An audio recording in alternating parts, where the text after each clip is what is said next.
what will you do with a day without work and screens? Because we as a society, we just don't even know what to do with ourselves anymore unless we have a device in our hands or an email to answer. And so there was that really uncomfortable tension at first that we had to sit with of like, okay, well, we're just here. What are we going to do? And so I think having a few things set up, like we have a lot of board games sitting out. We have piles of books everywhere. In the summer, it's a lot easier because you can just go outside. But even in the winter, we just started going outside in the winter and just being okay with that discomfort. And people ask me a lot, especially like fellow young moms, they ask me, how do you read so many books? I say, well, Sabbath. Sabbath is when I read. And so I think, especially with kids, because it can be harder to sell them on this concept of, hey, guess what? We're going to put away all the screens for a day. Focusing not on what you're losing, but on what you're gaining. Hey everybody, I'm here today with my guest and friend Eryn Lynum, who is a rock star mom and entrepreneur and is here to talk about the biblical topic of rest and why it is so important for your life, your business, your leadership, and your family. Check it out. Eryn Lynum. Hey. Hey, welcome. Thank you. Thanks for having me. Been really excited to have you on after meeting you, obviously, and just hearing your story, but then listening to you speak at the Foundry Sabbath retreat.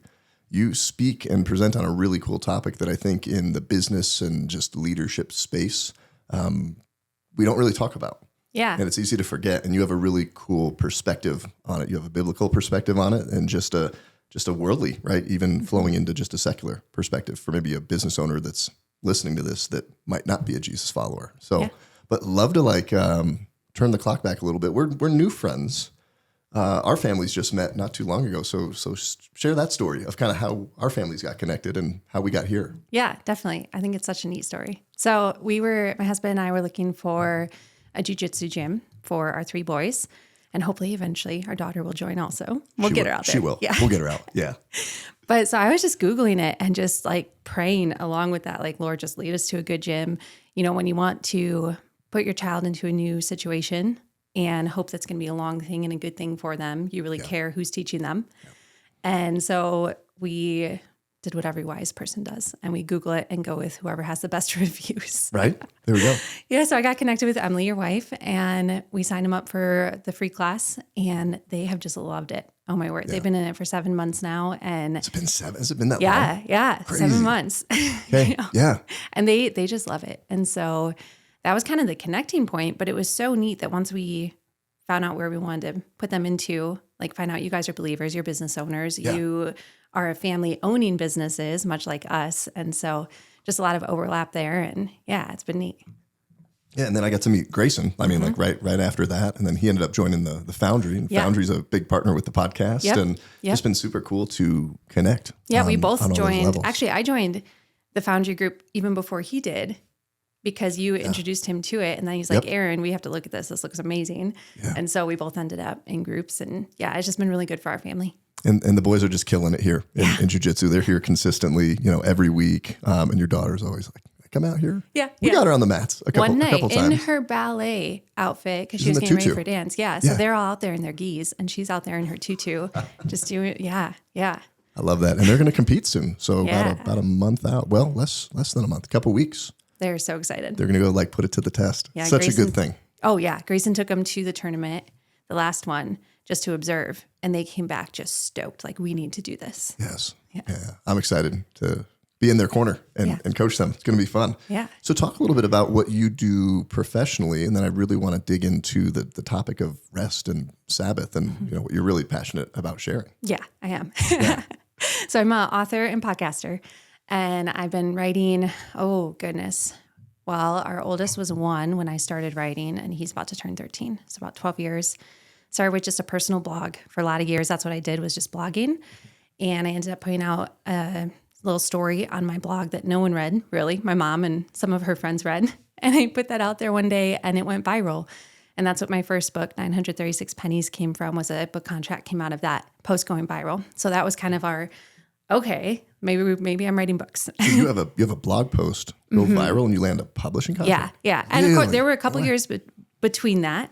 But when that post went viral, we really just started, Grayson and I just thinking like, okay, this is a message parents are hungry for, because it was all about intentional parenting and making the most of the 936 weeks that we have with our kids between birth and 18.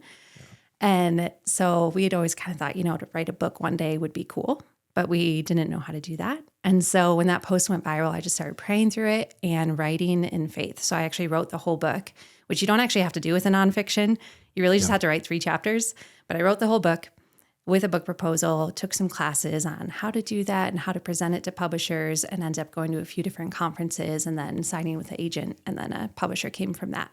Wow. But it started with that blog post. That's and awesome. Then went from there. There was a few years after that where I did a couple different proposals that there was interest, but nothing landed.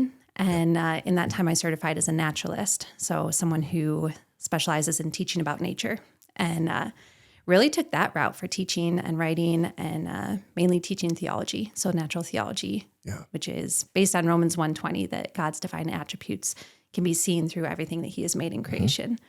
And so took that route and landed the second book, and then, just turned in the manuscript for the third.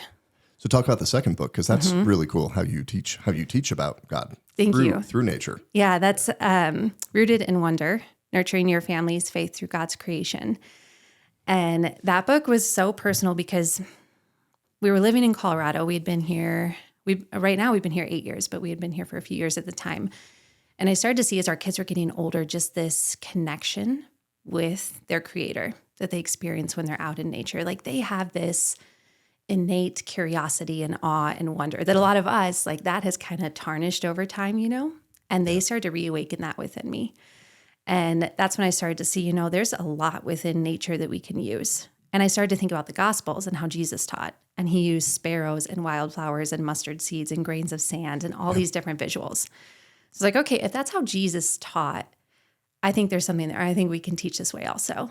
And so as I started going through the training to certify as a naturalist, and then I took a lot of just educating myself and more classes after that, these connections began happening where I'd be learning about something in nature, and then a scripture passage would come or a biblical principle. I was like, whoa, we can actually bring these together to complement. And then I found out that historians, theologians have done this for hundreds of years. It's not very common now. I'm trying to bring it back. But they did this for years, known as natural theology, and they talked about the 2 books that God wrote. Of course, his special revelation, which is the inspired scriptures, but then the natural revelation, which is his book of nature. And they are meant to complement one another. And so that's what I've been doing in my writing and podcasting, like everything that was God just narrowing me in on, actually, this is what I have for you to do. Yeah. Love that. Thanks. Love that. So back in January, because we're sitting here recording in April? No, we're in March. April's in a few days. April's coming up. But the Foundry hosts it's the first ever, right? Sabbath retreat, right? So you go to all of these like business and leadership retreats, and it's just like you're busy and running all over the place and all different kinds of speakers and activities. And they're like, no, we're going to just come learn about rest and what that means biblically and what God says about that and what that means for us as business owners. And you presented during that, and it was just at a perfect time for me. Like I had just come off of, I think the first time ever in my business life that I took 12 to 14 days. I turned everything off. I did absolutely nothing. And it was awesome. It was great rest. But just share a little bit about, this is topic of your third book, right? And you've got a working title. I know that's still in process, but share just about that concept, because I think we get it, we can get it twisted as business owners. And I know we probably don't get enough of it. And then when we do, we don't do it right. I didn't always do it right. Yeah, me either. Yeah. This was so neat at the conference. It was because I've kind of been in this realm of biblical rest for a few years. Going back, over 2 years ago, Grayson and I, along with our kids, we listened to an audiobook in the car during a road trip, The Ruthless Elimination of Hurry by John Mark Comer. Yes. So good. And that's when we were completely convinced we need to Sabbath. We need to take a step back. What can that actually look like in our life? Because like you guys, like we are so busy. Yeah. We run several businesses. We homeschool our 4 kids. And so quickly that slips into this unsustainable realm where you're just like, why are we doing what we're doing? We're going crazy. It's not good for us. And so we just realized we needed to prioritize rest at that time. And we began Sabbathing once a week. So from Friday sundown to Saturday sundown, we just rest. We turn everything off. Normally we stay home or go on a hike. Okay. and we just rest. And so we had been in this realm of rest. So when the Foundry came along and we joined and they're like, hey, we're doing this retreat on rest, I was just blown away because that's not something you normally hear in the business realm. No, It's not never. like a theme of business books. You're seeing it a little more. Like even John Mark Comer's book began to make its way into the secular world. Yeah. Because I think we're just naturally drawn to this idea. We know it's important. Mm-hmm. And so, about a year into our Sabbath practice, I began writing on, again, just nature and how we see these connections. Because when you really look at nature, you see that God designed all of nature to thrive by rest Yes. in all these different ways. And so I started making those connections and approached my publisher, and they were wild about the idea, which was awesome. And so the book is tentatively titled The Nature of Rest, kind of a play on words. And it's a look at the theology and the practice of biblical rest. So what does God say about it? And what can it actually look like in our lives and our businesses and families? So when you as a busy entrepreneurial family, 4 kids, and you're their teachers, right? Yeah. So you're just like calendars packed, and you take that first day, that first, all right, we're going to give this a go. How did that go? What was that like stepping into that? It felt too good to be true. Yeah. It also felt like a big risk. And at that point, we had just finished John Mark Comer's book. So we were like sold that we have to do this. This is a non-negotiable. And so I just remember that first one. It was actually so sweet because just the timing of it, it ended up being January 1st was the first Saturday of that year. Okay. And so it was like this fresh beginning. And there was snow on the ground, and we just spent the whole day. We walked around the neighborhood, talked with neighbors. We went sledding on the little hill in our neighborhood, and just it felt too good to be true. And like, can we sustain this? And definitely 2 years in, it's been a struggle. And some Sabbaths are ideal and some are not ideal. But the thing is just to keep going with it because it's totally worth it and it's worth the risk. And, you always wonder, like, will I be able to get done everything that needs to get done in a week with one less day? But that's actually God's design. Mm-hmm. Like he called the Israelites in Exodus 16 to that act of faith to gather a double portion and trust him for that 7th day. And so all week, I'm just trusting that God is going to help us. And we actually became more productive with the other 6 days, which was really amazing. We just were able to work harder and even be more creative, knowing that that day of rest is coming. So there's really no lost time. Like No. the time was already there. No, there's it was just all gained time. spilling into We're it. actually gaining time. Because I think that's the fear, right? It's like I work 7 days out of the week. Now I've got to do that in 6/7 of the time. Yeah. Yeah. But you're actually more efficient. Yeah. And you cut out what is not necessary. You just learn to be like, okay, well, if we only have 6 days, maybe that doesn't need to be a part of it. Did you have any kind of like withdrawal from the phones, the computers, the emails, the connection? Was that pretty easy to do? Or did you find yourself getting pulled back into certain things? Definitely pulled back, and that comes and goes. Like that's a constant tension in our lives, right? And so I always have to be just reassessing. And for me, I have to take some pretty drastic measures. Like I actually set a away message on my email, and it's on from Friday evening to Sunday. And it explains, hey, my family's Sabbathing. I don't look at my emails. I'll get back to you next week. That mentally was a huge move for me because it meant that if anyone emails me, they're getting that message. So I don't feel the pressure to respond. And in fact, if I respond, they know I broke my rule and I looked at my email. So I can't. They call you out on it too? Yeah. So I literally can't. And so I put that away message on and I physically put my laptop in the closet. And then I have a drawer that my phone goes into. I will keep my phone out on some Sabbaths because like as your parents are getting older, and you always need to kind of be available. And then like our kids will go over to the neighbor's house. And so I need to be able to receive messages from her. But you can actually, on your phone, there's focus mode. So I can select people that I can receive phone calls from on that day and everything else is silenced. Okay.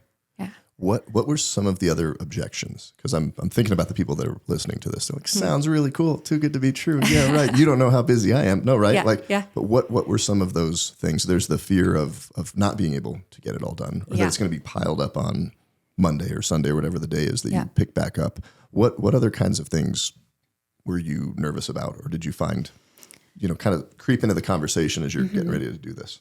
I think one of the questions is always like, well, what will you do with a day without work and screens? Because we as a society, we just don't even know what to do with ourselves anymore unless we have a device in our hands or an email to answer. And so there was that really uncomfortable tension at first that we had to sit with of like, okay, well, we're just here. What are we going to do? And so I think having a few things set up, like we have a lot of board games sitting out. We have piles of books everywhere. In the summer, it's a lot easier because you can just go outside. But even in the winter, we just started going outside in the winter and just being okay with that discomfort. And people ask me a lot, especially like fellow young moms, they ask me, how do you read so many books? I say, well, Sabbath. Sabbath is when I read. And so I think, especially with kids, because it can be harder to sell them on this concept of, hey, guess what? We're going to put away all the screens for a day. Focusing not on what you're losing, but on what you're gaining. Is the paint or roof on your home or business starting to look a little shabby? If so, reach out to one of our sponsors, M&D Painting and Roofing. M&D Painting and Roofing is a full-service residential and commercial painting and roofing contractor in Northern Colorado. And full disclosure, I'm the M in M&D.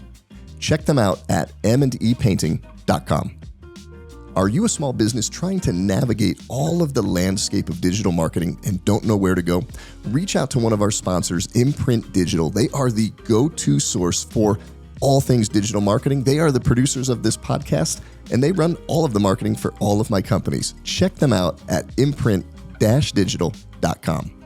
So our kids now, they love Sabbath. They love it because they know that we are going to spend time together. We're going to play outside. We're going to read books. We're going to play games. Like they just focusing on everything that we're gaining. Yeah. Was that harder, do you think, for the kids than you and Grayson at first? Or was no, I think it was harder the other way around. Hard for you and guys? thankfully our kids, we just have never given them too many screens. But I know friends who like, that's not the case and that it was a lot tougher for them to really encourage their kids towards this.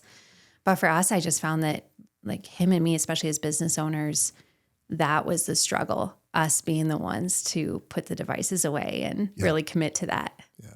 What was cool though, and I want to jump back to different parts of your talk from the retreat, but you shared the results. You're like, hey, here was our life, here was the concern, the objections, here's what we did, and here are the results. So talk about Grayson's business, because he and I, we're in the trades, right? And we're in a business group. So he pulls out the P&L and a presentation, and I'll let you share the details. But I'm like, that's really impressive growth from jumping into this to where you are, and especially where he is right now. But just talk about how that rest contributed to that, like hard dollars and cents. Because like somebody wants to see the ROI on this. Yeah. I do too, right? I was hoping there was ROI also. Yes. Yeah. When I was preparing that talk for the Foundry, it was so fun because I speak with churches and parents, but I don't have the opportunity much to speak with business owners. And so I knew that I needed to take a different approach and perspective. And so I was trying to think like, okay, case study. Wait, my husband is a case study. And so I asked his permission. He was totally good with it. And I just shared with the group. It was so cool because he was there too. So I got to brag on him a bit. But he has owned his own company for, I think we're going on 7 years now. And he's done it by himself for the first 6 years. And so I really just pointed out, okay, that year, the first 2 years of our Sabbathing, he saw immense growth in his business, especially this past year. And so my whole point was he doubled his revenue last year. He hired his first 4 employees. He got an office location. He got all these systems in place. Like he's really doing this. This business is exploding. And he did that all while Sabbathing with his family once a week. Like we don't work. It's just a non-negotiable. Even as I was finishing up my book manuscript, the Saturday before, it was all put away. And just showing like we become more productive, and his business exploded while, and I believe because we were resting. And I think one of the maybe objections or ways we get it wrong is that it's this like, this laziness, right? Like be lazy, be sloth-ish. And then, God will just provide. Like you meet the Christian that's sitting there just waiting for God to provide. Like you're being lazy and not working. Like that's not what Sabbath means. But the results of that was that rest and refocus on God allowed that refueling for him to go out and grow the business. Absolutely. And then maybe somebody says, well, you got lucky, right? 200% growth. Yeah, it's growing business. But like he just shared his projections. If it's okay to talk about those for what he's on track to do this year. And I mean, from last year to this year is going to be another at least He's over double. 400%. Yeah, Yeah, like at least 200. Yeah. So we're talking 400 to 500% growth from Yes. year 1 to year 3, While Sabbathing. which is awesome. He's not burning out. I mean, he's tired. We are tired and overwhelmed, just like every individual living in a broken world, but we are not burnt out. Yeah. And what was business like before that, before you were doing that? There were just no boundaries. Like, when you own your own business, you can always be working. Yeah. And he has an office space, so his is a little more detached. But of course, you have a laptop and a phone. You can work from anywhere. I work from home, so I am always in my workplace. Yeah. There were just no boundaries. And so you see Saturday and Sunday as this additional optional day of rest, day of work. Yeah. And eventually you don't see it as optional. It's just a go-to, especially if you're growing a business. You're like, oh, that's my bonus work day. No. Yeah. Turn that into your rest day so that the rest of it is more productive, more creative, more effective. One of the things you mentioned in your presentation that's just kind of popped into my head is that I think for me, I always view the Sabbath as, you work. So God created first 6 days and then rested on the seventh. It was this rest at the end of the week, but you had mentioned that it's more rest at the beginning of heading in, or maybe a little bit of both. So maybe clarify that, because I thought that was interesting. It was the first time I had heard it that way. Yeah, I first came across this in a little book called Sit, Walk, Stand by the late Watchman Nee. He was a pastor in China. And he had this beautiful way of describing it. And I had never heard it put this way before either. And he talked about how God created for 6 days. And on that 6th day, he created Adam. And then God rested on the 7th day. And so God worked and then rested. But when you think about it, Adam's first full day was that 7th day of rest.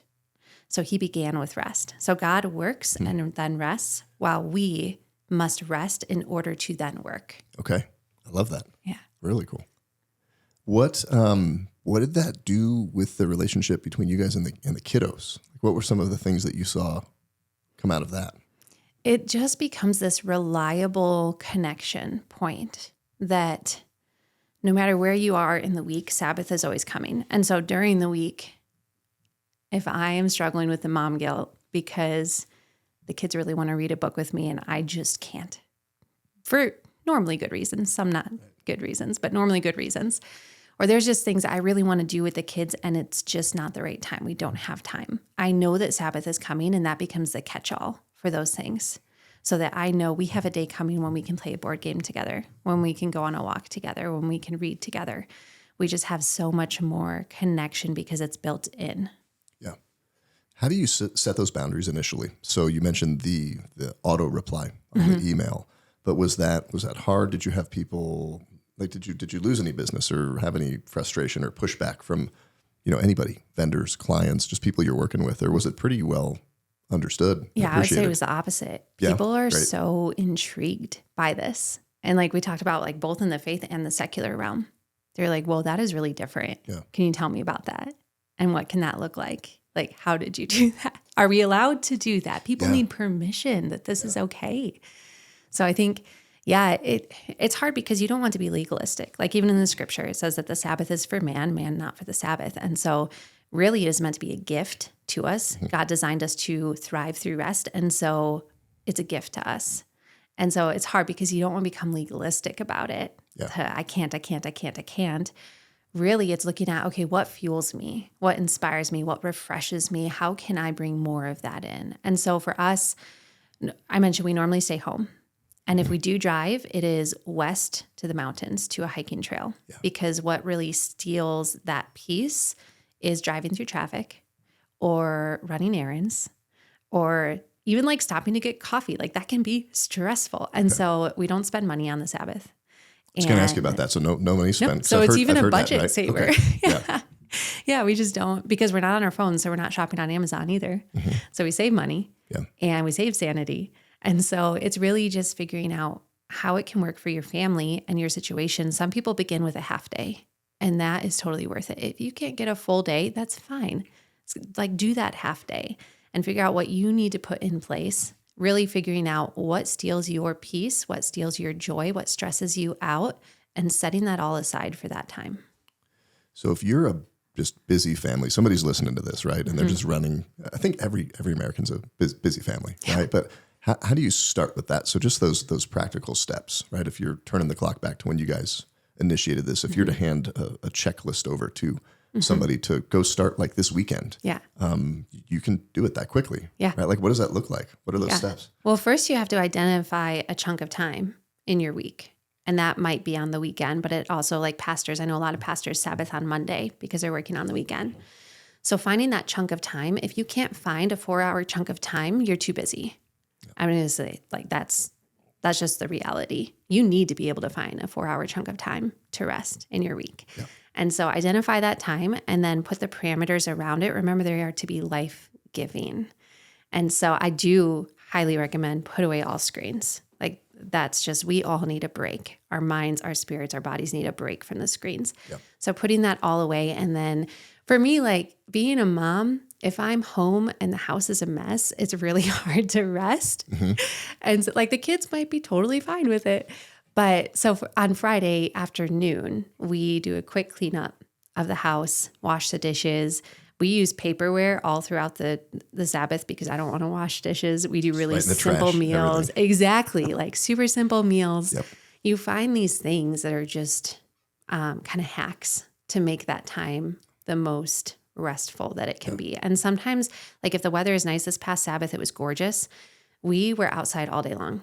And we actually, some people are always like, okay, but what constitutes as work? What is not allowed? I'm like, don't focus on that. Focus on what's life-giving. So I will do yard work on the Sabbath if it's beautiful out and that's what I want to do. That's life-giving to me. But as soon as like it goes into that realm of like, oh, this is really, I don't want to be doing, you're done. What do you say to the business owner? Because I say this and I'm going there. Well, what I do is life-giving. I love what I do. Mm-hmm. So, you got the spouse and one of them is like, well, this is Sabbath to me. Working is not working. But like for Emily, she's like, this is work for me. So like, you got to find other things. Yeah. It can't just be the business. It's the only thing that gives you that kind of joy. Yeah. And I'm finding that. Yeah. That's such a good point. I think you have to remove yourself from that normal routine, even if you love that normal routine. Yeah. Like Grayson and I love our work as well. That's what we gravitate toward. Mm-hmm. But you have to remove yourself and place yourself in a different mindset, a different just position, like to really experience that rest. Yeah. So you find the chunk of time. Mm-hmm. What if you don't have it? I mean, even backing up further, right? So calendar's just packed. I mean, what do you do? That's a question of values. Yeah. And it's interesting because our practice of rest really came from this experience we had while we were pregnant with our third boy, Will. So 9 years ago, we took a baby moon vacation. Mm-hmm. And so we dropped the other two boys off with my parents and we had a couple nights in a cabin. And we went on a drive one morning. We're in the Ozark Mountains. It's raining. It's beautiful, foggy. And I had my journal open and I don't even remember what prompted this, but I just wrote at the top family values. Like, I think it was just like, we're going into having our third child. What do we want for our family? And we just brain dumped on that drive. We wrote down everything that came to mind that we wanted to be true of our family. And then over the next probably year, we refined that list to our top family values. Yeah. And those adapt and change. They're meant to be fluid and flexible as your family grows and gets older. But really, it was that question of, okay, what truly matters to us? So now every opportunity that comes our way and every decision we make is filtered through that grid. Yeah. That helps us to make sure there's margin in our calendar. We're not saying yes to too many things. So if you don't have a chunk of time in your calendar, go back to figuring out what your values are. What is important to your family? Then look at your calendar. And if there's anything on there that doesn't really jive with those values, probably time to let it go. Yeah, go back and say no. Yeah. Yeah. And that's okay. You're allowed to do that. It's scary at first, but then it's fun once you do it a couple times. You're like, wait, this is okay. It's powerful. I can do this. Yeah. So you find that chunk. Maybe you got to go back, redefine the values, clear things out. Say no. You've got the chunk. You determine the day, and then you're talking. All right, no screens. Put that stuff away. Identify. What gives you life, and then okay, let's jump in. So that very first day, you wake up, you just do it. Yeah. Just give it a shot, right? Yeah. Was it trial and error? Did it just come naturally? Did it feel weird or surreal? You said too good to be true, but like what other kinds of like emotions and thoughts were swirling around? Well, I mentioned the tension of like, what do you even do with yourself? And now it's almost the opposite where there's so much I want to do on Sabbath. I want to read a few chapters of this book, and I want to go on a walk with the kids, and I want to do this because there's so many good things now that we've experienced on Sabbath that now it's hard to like, maybe we need 2 Sabbath days. But yeah, it really, you kind of get into a rhythm, and it's sweet because we've seen the changes throughout the seasons. So for us, like a regular Sabbath, Grayson and I sleep in. Like we sleep in until our bodies wake up. And the kids have usually had first breakfast by then. Like they're up and going, making themselves food, and they're usually just sitting with a good book. If you're a Christian small business owner, you have to check out one of our sponsors, the Foundry Advisory. They are a Christian peer advisory community here in Northern Colorado and the Front Range that is designed to give you encouragement, support, and insight to grow your business with other like-minded Christian business owners. Not only are they a sponsor and a partner of this podcast, but I'm also a member of their community. Check them out at thefoundryadvisory.com. As a small business owner, one of the things we will always need to address is a space to run our business. If you're looking to do a small tenant finish, maybe even build a building from the ground up, you've got to reach out to one of our sponsors, Mendel Construction. They are a full-service commercial contractor that can take care of your business needs to build the space and place of your dreams to run your business. Check them out at mendelandcompany.com.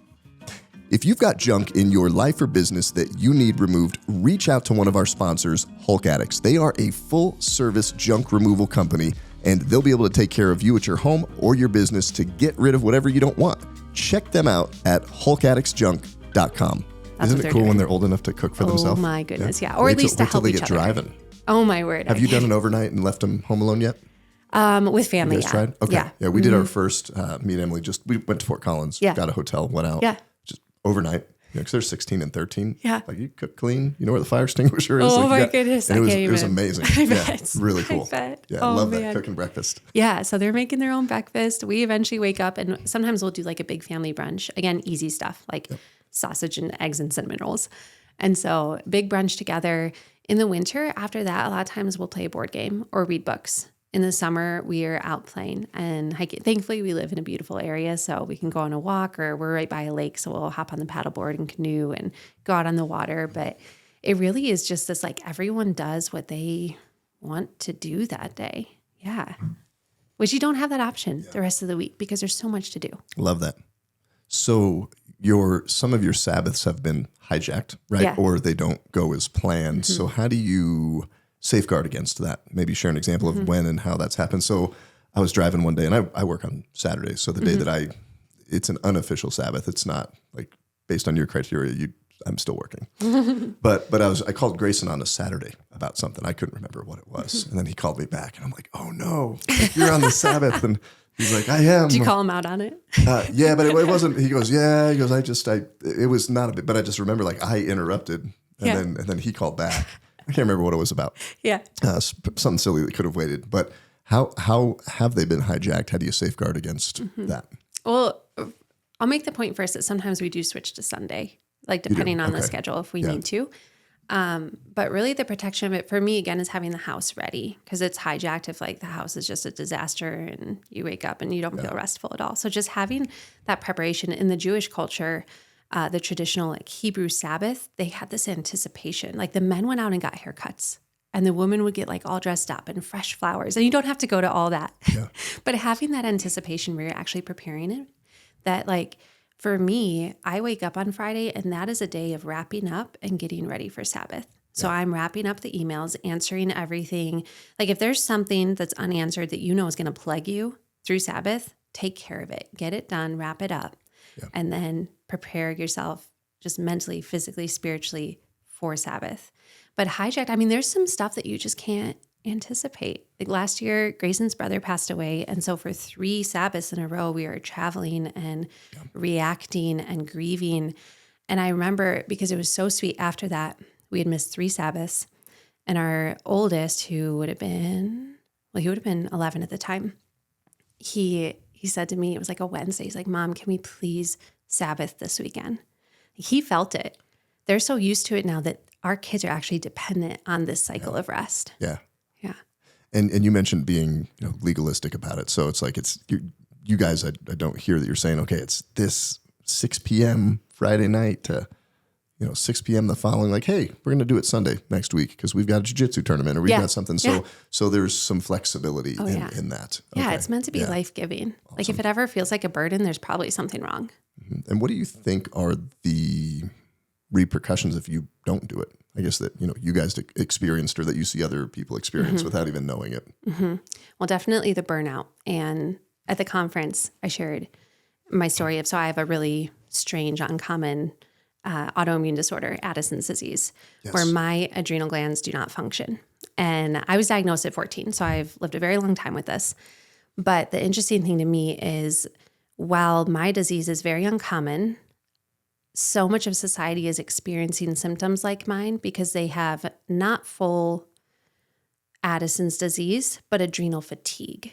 And so physically, we are killing our bodies with this constant. So hard. Yeah. And so I know so many people personally who have adrenal fatigue that is just ravishing their bodies and even their minds because they've not built in this margin and they're not operating with those designs and the rhythm of rest that we are meant to operate by.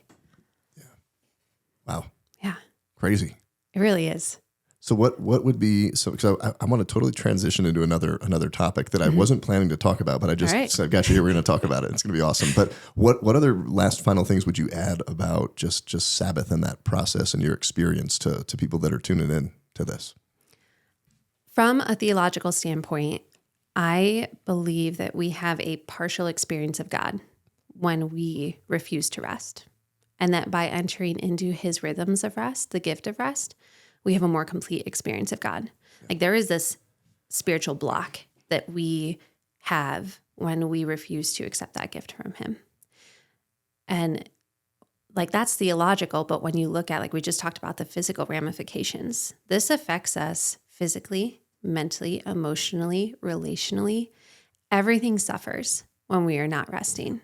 And it's not about balancing everything perfectly. Like I do not like the word balance because like as an entrepreneur, like you're never perfectly balanced in all these areas of your life. No, never.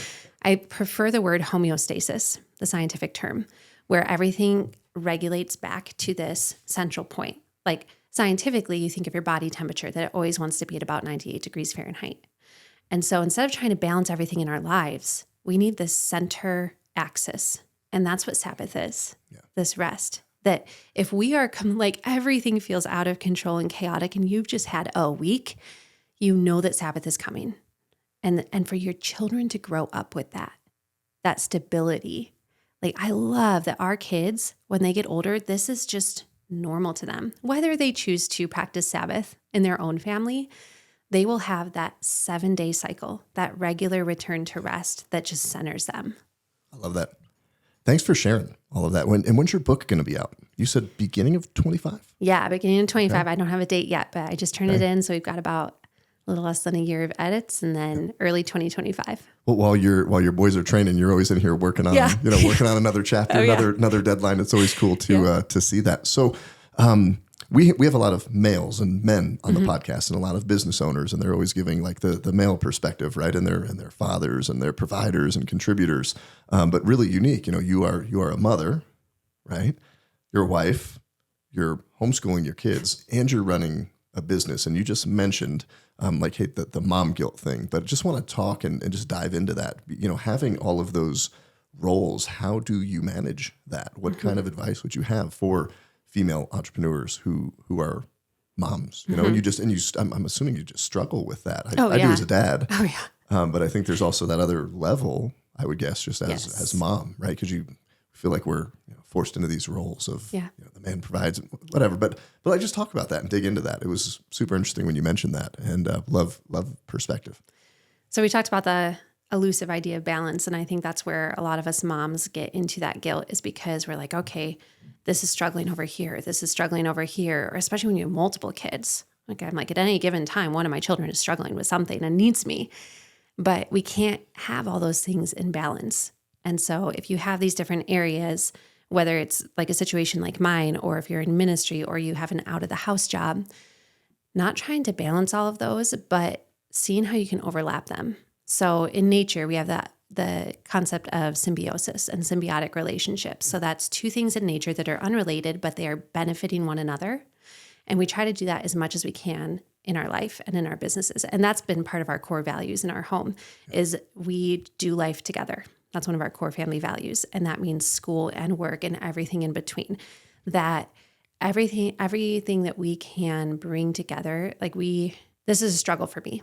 As a creator, I'm very focused. And so if I'm in a project, I do not want to be interrupted. Yes. Yeah. So it's been a struggle for me. But one thing we try to do is bring the kids into our work as much as we can.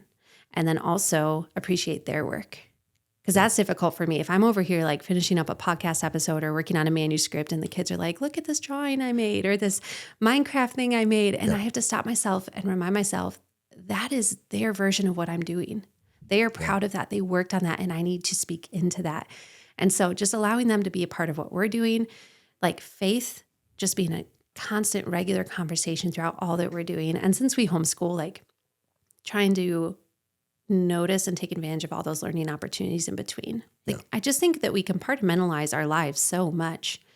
And then when you think everything needs to be tended to, you exhaust yourself. Yeah. So how can we just hack that and bring those things together? I love that. Did you, growing up, know you wanted to be an entrepreneur? Were you always the creative, or like did you envision yourself here in this business realm growing up? Not exactly like what it is for sure. My parents were both entrepreneurs. Okay. They worked together in business. And so that was kind of what I grew up with. And they also homeschooled me and my 3 siblings. So for the first 5 years of my life, I was on the road. My dad traveled for his job at the time. And so we did school on the road. And so I grew up with that unconventional way of life. And then Grayson's parents were in ministry. So he also grew up with a pretty unconventional way of life. Yeah. And we always knew we wanted to homeschool. It was never even a conversation. We just did it. And so I remember when I was about 11, since we homeschooled, I'd written this little story for school and my mom just commended me on my writing style. And for some reason that stands out to me as a core memory, like her just speaking into like, wow, you wrote that really well in the details. And I think that was like this little spark in my mind of writing. And then as I started traveling the world and going on missions trips throughout high school and college, I wrote a lot about those experiences. And so these little hints all along leading up to when I started my blog, when Zeke was a baby and leading into that. But it's funny because Grayson and I thought we were going to be overseas missionaries. We trained with a mission and we were moving to Rome, Italy for 5 years. You were? We were. Wow. And then God was like, actually, you're not. And a lot of things fell apart that just made it very apparent. After that, we had several years of just feeling lost. We were living in Kansas City. He had a job. We had our first home that we had bought, but we were just like, what are we doing? Because we'd always had this joint mission of like, we're going into the mission field and then we're just here. And it was, that's a whole nother story, but it was so sweet how God just guided us along the way to now we're doing a ton of ministry. It just looks very different than what we imagined, but it's so fulfilling. Well, and I was talking to Emily about that the other day, and it's like what we do is ministry in a way within the business world. And there's so many ways that you can do it. You don't need to go like sell everything and move to Africa and, and do it that way. You can do it right here in your own backyard. So did those doors just start closing pretty clearly in terms of going to Rome? Yeah. Yeah. We were preparing, we were moving to Rome soon. And then the team we were on actually fell apart. And the church we were with, there was a lot of tension there and it wasn't working out. And in retrospect, we were living in Wisconsin at the time and we can just see that God was preparing us to leave and he had new things for us. And so, it was really hard in the time and really confusing. We were newlyweds. We had only been married a couple of years and we were preparing to have our first baby. And yeah, it was just a really hard and lost time. But you look back and everything makes sense. Yeah. How is the dynamic of having, both you and Grayson both be entrepreneurs? Just how do you manage that? There's just the mom thing, right? Yeah. And all the hats and all the roles and you're symbiotically overlaying them and pulling things into other things. But just how is that relationship? Emily's a little bit in the business right now. So, we've talked about that, but just curious, like, is that just managed chaos? How does that work for you guys? What are some tips that you would give to, husband, wife, partners that are also entrepreneurs? Oh my goodness. This could be a whole nother conversation. And not working on the same thing, right? Like you guys aren't both working. That's actually on the a tricky construction part. business. You each have your own thing. Yeah. I think either way you do it, there's always going to be challenges. Because if you're working on the same business together, like my parents did, then that has to have its own challenges. But for us, we are so excited about the things that we're doing that for me, it's hard to really enter into what Grayson's doing and be a good listener and help him where I can, because I'm like over here thinking about my current project. And so it's this sacrificial giving of time and attention that I am still working on. He's so much better at it. Like he's the reason I've been able to do anything that I'm doing, because he has just fueled that and enabled that. And for me, it's a lot harder and a lot more intentional of like, Eryn, shut your brain off over here and listen to your husband and be involved in what he's doing. So that's been the challenge for me. But at the same time, it's so neat because our kids get to just hear these conversations all the time. And there is a lot of overlap as well, like between our businesses. And then in the middle, we do some real estate together, and That's right. we've done like some renovations together. And that growth and growing as a couple, because I look back to when we got married, I was 19. He was 24. Okay. And we were so young. I had no idea who I was. Like by God's grace, our marriage is amazing. Yeah. And I believe that part of it is because we grew through these entrepreneurial experiences and adventures together.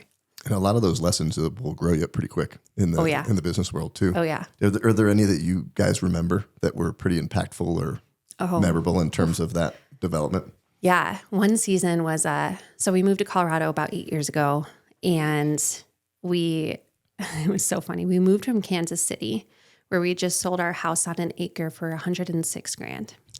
We came to Colorado with $10,000 in our pocket and thought we were rich. Yeah. It took us a long time to find a house we could buy.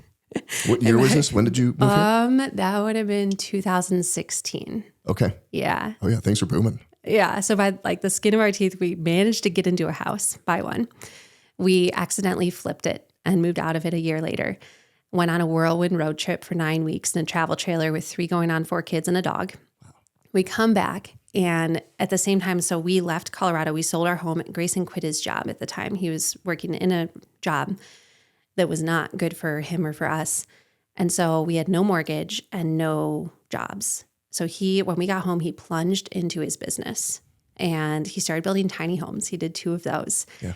And then he did like some renovations, but that was our first time of being fully self-employed. I'd been working on some things for like years, but this was our first time being fully self-employed together. And I remember one evening, we were renting a house at that time.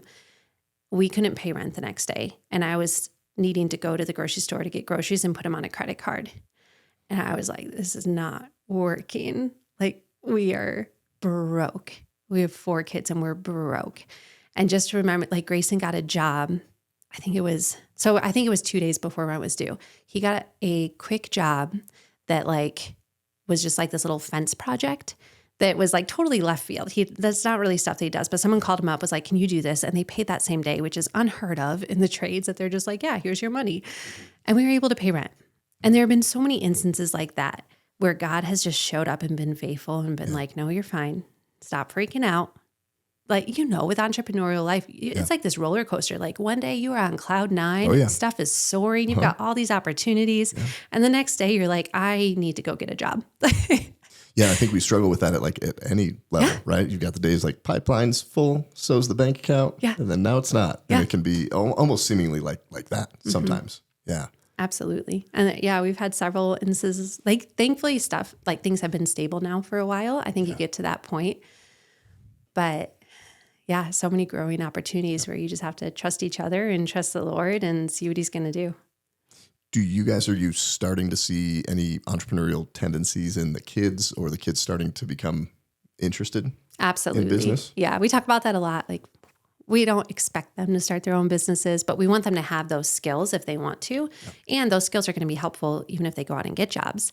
So one would be they love writing and making comics. They love reading comics, Calvin and Hobbes, and our neighbor brings over the Sunday comics for them every week. They just love comics. So they started making their own characters in comics, and then at a homeschool farmers market this past spring, they set up a booth and they sold out. And they have people like excited about their characters, and like they're learning how to write and how to draw and how to make copies. And it's been really cool to see. That is really cool. Mm-hmm. That is awesome. Well, what else? Like, what else have we missed? Anything else that you wanted to share just about Sabbath business, the relational component? That's a good question. Well, I think just I always go back to the theology of it, but going back to the Sabbath is not just hinted at. Rest is not like this little like topical theme throughout scripture that like, oh yeah, at church once a year we talk about the importance of Sabbath. It really is this foundational theme from Genesis to Revelation that God hinted at Sabbath during creation, like we talked about on the seventh day. And then he initiated it in the wilderness, like gave it structure, the Sabbath for the Israelites. And then he fulfilled it at Calvary. And that is such an important point because Christ came and died and rose again to give us eternal rest. Like that was the fulfillment. Like this is perfect rest that you have available. But I think sometimes we get so fixated on, oh yeah, that's rest. One day when I'm in Christ in heaven, I'll rest. Like, no, he Sleep means when for I'm dead. that. Is that what they say? Yeah. He means that for us right now. And so we are completely missing out on the abundant life if we fail to do this. Like it is right there and available for us. So you talk about the theology about it. So we have listeners that don't follow Jesus and they don't believe in, all of the scripture that you're quoting. So just in a secular, practical here in this world, what examples of the necessity of that rest are you seeing just in nature as you've maybe stepped out to speak about this? Because you speak about this outside of a little bit outside of the biblical world? Yeah. So what would you say to somebody who doesn't follow Jesus? It's so interesting. If anyone just looks up from their screen, we see it all around. People are so tired and so distracted. Like we are in this constant feed of media and sensory input that we never have the space or the time. And we see how it is taking a toll on our relationships and on our mental health and on our physical health, because what we're doing is we're cramming our days full. Like if something is empty, if there's a moment, we're probably reaching for the phone or checking our email because we're uncomfortable with that margin. And it is a countercultural thing. It is a risky thing to allow that space, to create that space. And what I think is so fascinating, looking at this from like a biblical standpoint, is I'm seeing more of the secular society gravitating towards this because it is not only a biblical thing. I believe it is because that's how we're designed, but everyone is seeing the benefits of creating this margin, giving a little more space, giving ourselves permission to do less and rest more, that it's stepping outside of that. Like Sabbath is such a biblical word, right? This concept. Right, yeah. But really, like you mentioned nature, and that's what the new book is on, because you look at nature all around us and there's so many instances, if something didn't rest, it would die. Yeah. Well, I think it's the same for us. Yeah. Thank you so much for coming out here today. I've been really looking forward to having you out here. And we wrap up every show same way. You grabbed your favorite color off the color wall, and you've got a statement that you want to leave with the world when you leave it. What is that statement? All right. My statement is, you are designed to thrive in business, family, and life through rest. Love it. Eryn, thank you for being here. Thank you. That's a wrap. Hey, thanks for tuning into this week's episode. Would you make sure to please like, comment, and subscribe to the channel here, and please share this episode with somebody whose life it will make better. Are you a faith-based father and you want to have the adventure of a lifetime with your son? You have to check out the father-son hike of a lifetime on the Camino de Santiago in Spain. June of 2025, I'm going to be taking a small group of fathers and sons over to Spain. We are going to spend 6 days, hike 70 miles, have some of Spain's most amazing cuisines, see some of the most beautiful places and spaces, but most importantly, spend time together bonding with our sons. If you're interested in this adventure, check out mattshoup.com. When you get to the website, click the Gentle Art of Leadership button and hover down to the Father-Son Hike of a Lifetime.